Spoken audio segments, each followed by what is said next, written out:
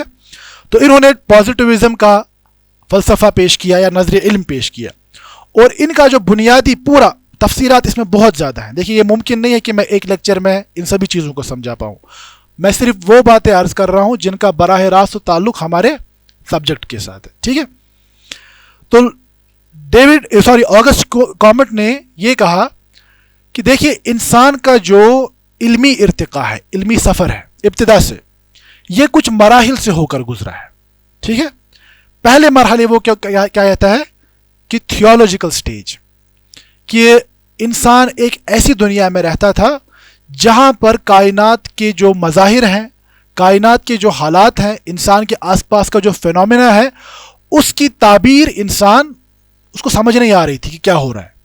اسی لیے یہ سپر نیچرل پاورز کی طرف چیزوں کو منسوب کرتا تھا. مثال کے طور پر اگر آپ یونانی فلسفے کو دیکھیں گے تو وہاں پر، یا تھیولوجی کو دیکھیں گے تو وہاں پر آپ دیکھیں گے کہ جو مثال کے طور پر تھنڈرنگ ہوتی ہے، ٹھیک ہے، ہم کہتے ہیں نا جو گرج چمک ہوتی ہے، وزمل کاشر پر، ٹھیک ہے، یہ کیوں ہو رہی ہے؟ سمجھ آ رہی بات؟ تو ان کے یہاں یہ ہے کہ کوئی بڑی دیوی ہے، اس کے ہاتھ میں ہتھوڑا ہے، وہ بادلوں پر مار رہی ہے، تو اس کی وجہ سے برآمد ہو رہی ہے. ٹھیک ہے. تو آگسٹ کامٹ نے یہ کہا کہ انسانوں کا ایک وقت وہ تھا جب کہ وہ سپر نیچرل فینومینا کو نہ سمجھنے کی وجہ سے تھیولوجیکل ریزننگ دے رہے تھے. وہ اس کو دیوی دیوتاؤں کی طرف یا سپر نیچرل پاورز کی طرف، خداؤں کی طرف منسوب کر رہے تھے. ٹھیک ہے. پھر اس کا کہنا ہے کہ انسان اب تھوڑا بالغ ہوا، آگے بڑھا، تو علم کا ایک دوسرا مرحلہ میٹا فزیکل سٹیج کا آ گیا، کہ جہاں پر انسان نے فلسفیانہ انداز میں سوچنا شروع کر دیا، چیزوں کی توجیحات، کاز اینڈ ایفیکٹ کا پرنسپل سامنے لانے کی کوشش کی. اور تیسرا وہ کہتا ہے کہ اب انسانی علم اپنی معراج کو پہنچ چکا ہے، جو کہ پازیٹیو سٹیج ہے. پازیٹیو سٹیج کا کیا مطلب؟ کہ آج کے زمانے میں علم وہی ہے جس کو آبزرو کیا جا سکے، جس کو ایکسپیریمنٹ کیا جا سکے، اور جس کے پیچھے ایک واضح دلیل موجود ہو، جس کو آپ سائنٹیفک میتھڈ کہتے ہیں۔ بات سمجھ آ رہی ہے؟ تو آگسٹ کامٹ کا یہ کہنا ہے کہ علم تو بس جو ہے یہی ہے، اس کے بغیر اور کوئی علم جس چیز کو آپ لیبارٹری میں لا کر ثابت نہیں کر سکتے ہیں وہ علم نہیں ہے۔ آپ فرشتوں کی بات کر رہے ہیں، فرشتے کو آپ لیبارٹری میں نہیں لا سکتے تو یہ قابل قبول نہیں ہے۔ سمجھ آ رہی بات؟ آپ آخرت کو کے بارے میں بات کر رہے ہیں، جنت جہنم کے حوالے سے بات کر رہے ہیں، اس کو ہم دیکھ نہیں سکتے، آبزرو نہیں کر سکتے، فالسیفائی نہیں کر سکتے، تو یہ تصور ہمارے یہاں قابل قبول۔ تو اس نظریے کی یعنی ہم کہیں گے اطاعت میں یا اس سے متاثر جو افراد ہیں ان کی دنیا ایک مختلف تعمیر ہو جاتی ہے۔ سمجھ آ رہی بات؟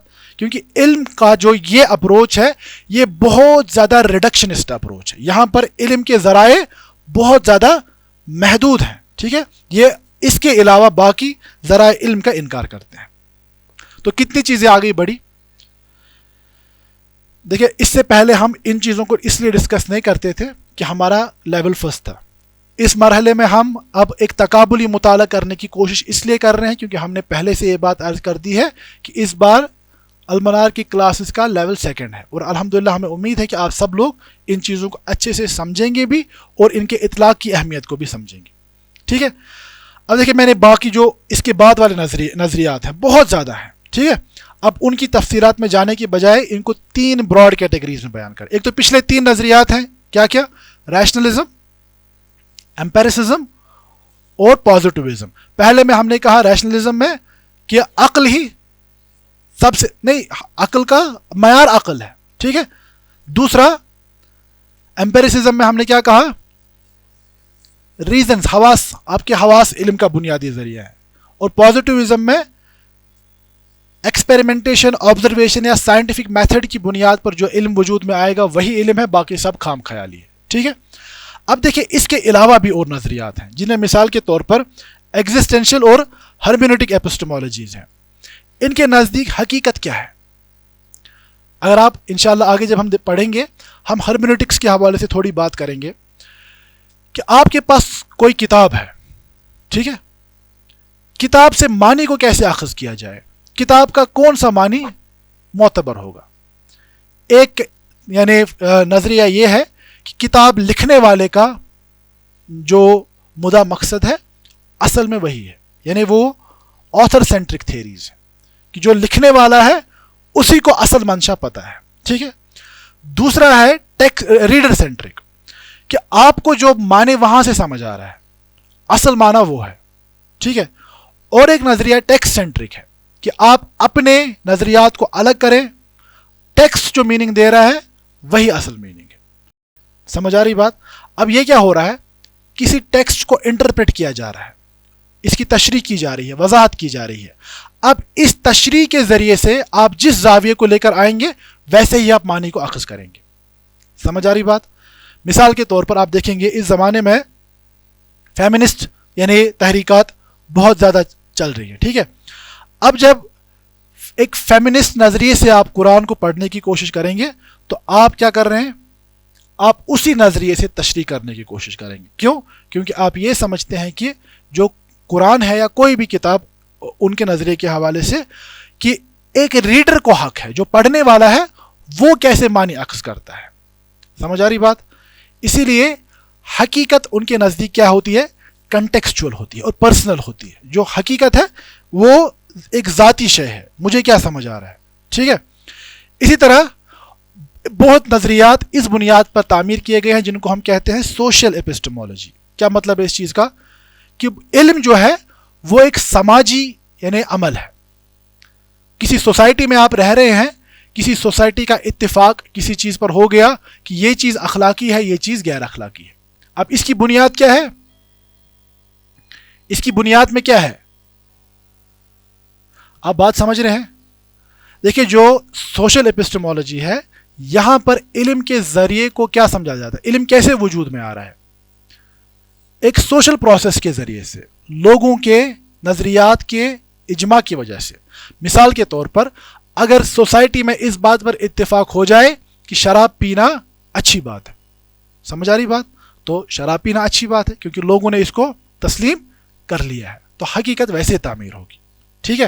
تو یہ بھی علم کے مختلف نظریات ہیں۔ اسی طرح آج کل کے زمانے میں جس جگہ ہم کھڑے ہیں، ٹھیک ہے، ایک زمانے میں ہم ماڈرنٹی کی بات کیا کرتے تھے، لیکن اب انسان یہ دعویٰ کر رہا ہے کہ ہم وہاں سے بھی آگے بڑھ چکے ہیں، یعنی پوسٹ ماڈرن یا پوسٹ اسٹرکچرل ایپسٹمالوجی کا زمانہ ہے۔ یعنی ان کا کیا کہنا ہے؟ دیر از نو ٹروتھ، کوئی ایک حقیقت نہیں ہے بلکہ آپ کا نظریہ ہے، الفاظ کی کوئی خاص معنی نہیں ہے۔ آپ نے کسی عورت کو بہن کہہ دیا، کسی کو ماں کہہ دیا، کسی کو اور کچھ کہہ دیا، اصل میں یہ آپ کے خیالات کی، کہیں گے ہم معاذ اللہ یہ اپج ہے، آپ نے خود بنایا ہوا ہے۔ اصل میں ان چیزوں کی کوئی، آپ کا جو نظریہ ہے آپ اس کو معنی پہنائیں گے۔ آپ ماں کس کو کہیں گے؟ اس کی ایک نئی تشریح ہوگی۔ آپ یعنی بہن کس کو کہیں گے؟ اس کی ایک نئی تشریح ہوگی۔ سمجھ آ رہی بات؟ اسی طرح آپ انسانوں کے درمیان نکاح کے تعلقات جو ہیں ان کو ایک نئے سرے سے ڈیفائن کریں گے، کیونکہ آپ کا اپنا پرسپیکٹو اہم ہے، ٹھیک ہے؟ تو ان کے نزدیک کوئی آبجیکٹو ریئلٹی نہیں ہو سکتی، ٹھیک ہے، بلکہ الفاظ کو نئے سرے سے تعمیر کیا جائے گا۔ اس میں ڈیریڈا وغیرہ جیسے جو فلسفی ہیں ان کا بہت زیادہ عمل دخل ہے کہ سبھی چیزوں کو نئے عصری نو ہر ایک چیز کا جائزہ لیا جائے، ٹھیک ہے، جہاں پر کسی چیز کا کوئی فکسڈ مطلب ہے ہی نہیں، آپ مطلب تعمیر کر سکتے ہیں۔ سمجھ آ رہی بات؟ تو اب دیکھیے، اگر آپ ان سبھی نظریات کو سامنے رکھیں گے تو کتنے مطالبات پیش ہوں گے؟ سمجھ آ رہی بات؟ ریشنلزم کی نگاہ سے اگر آپ دیکھیں گے تو ایک نئی دنیا تعمیر ہوگی، ایمپیریسزم کی دنیا سے دیکھیں گے تو ایک نئی دنیا تعمیر ہوگی، پازیٹیوزم آپ کے سامنے ایک نیا تصور علم لے کر آئے گا۔ اسی طرح ہرمیونیٹکس یا جو ہم نے کہا کہ سوشل ایپسٹمالوجی، پوسٹ ماڈرن تھیریز جو ہے، یہ علم کے نئے نئے زاویے لے کر، ہم اس کو علم کہیں گے یا نہیں کہیں گے اس پر بات آگے چل کر ہوگی۔ فی الحال میں ایک عمومی معنی میں استعمال کر رہا ہوں کہ یہ ہمارے سامنے ایک الگ الگ نظریات کو لے کر آتے ہیں۔ اب اگر آپ ان نظریات کو جانتے ہیں، ان سے متاثر ہو چکے ہیں اور نظریہ علم جو اسلام کا ہے اس سے واقف نہیں ہے، تو یہ سیدھی سی بات ہے کہ تراث کے بارے میں، جو ہماری علمی تراث ہے، اس کے بارے میں آپ شبہات کے شکار ہو جائیں گے، ٹھیک ہے؟ آپ قرآن کے حوالے سے بھی معاذ اللہ شبہات کے شکار ہو سکتے ہیں، ٹھیک ہے؟ اب ہمارا کیا ذمہ ہے؟ ہمارا ذمہ یہ ہے کہ بطور طلباء، یعنی علم دین کے طلباء، ہم اپنی تراث کو ایک سمجھیں گے بھی، اس کے بعد جاہلیت جدیدہ کا بھی مطالعہ کریں گے، اور بطور طلباء اور انشاءاللہ ہم میں سے جو علم کے مقام پر فائز ہوں گے، ہم اس چیلنج کو آن فیس لیں گے، یعنی اس کا حل انسانوں کو پیش کر کے دیں گے، کیونکہ پوری انسانیت جو آج ہے وہ ان افکار اور نظریات کے معرکے میں تباہ ہو رہی ہے، ٹھیک ہے؟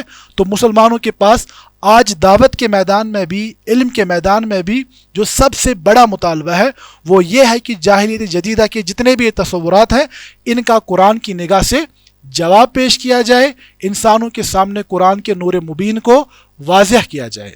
اب ہم اس زمانے میں رہ کر قرآن کی آیات کو کیسی تشریح کریں گے، ہمارے پاس کیا اصول و ضوابط ہے، وہی یعنی ہمارا اس سبجیکٹ کا موضوع ہے۔ تو انشاءاللہ اگلے درس میں ہم اسلامی نظریہ حیات کے حوالے سے، ابھی تک ہم نے عمومی بات کی، ٹھیک ہے، تو اگلے درس میں ہم پہلے اسلامی نظریہ حیات پر بات کریں گے، اسلامک ورلڈ ویو پر، اس کے بعد والے درس میں ہم اسلامک ایپسٹمالوجی پر بات کریں گے، ہمارے یہاں عقل، وحی یا حواس خمسہ کے جو ذرائع علم ہیں ان کو کیسے دیکھا جاتا ہے، ٹھیک ہے، تو اس کو دیکھیں گے، اور اس کے بعد ہم براہ راست متن کی طرف آئیں گے، یعنی اگلے 2 دروس میں پھر سے کچھ تمہیدی باتیں ہوں گی۔ اللہ رب العزت سمجھنے کی توفیق عطا فرمائے۔ ھذا ما عندی واللہ تعالی عالم، وصلی اللہ علی نبینا محمد وآلہ وصحبہ وسلم، وآخر دعوانا ان الحمد للہ رب العالمین۔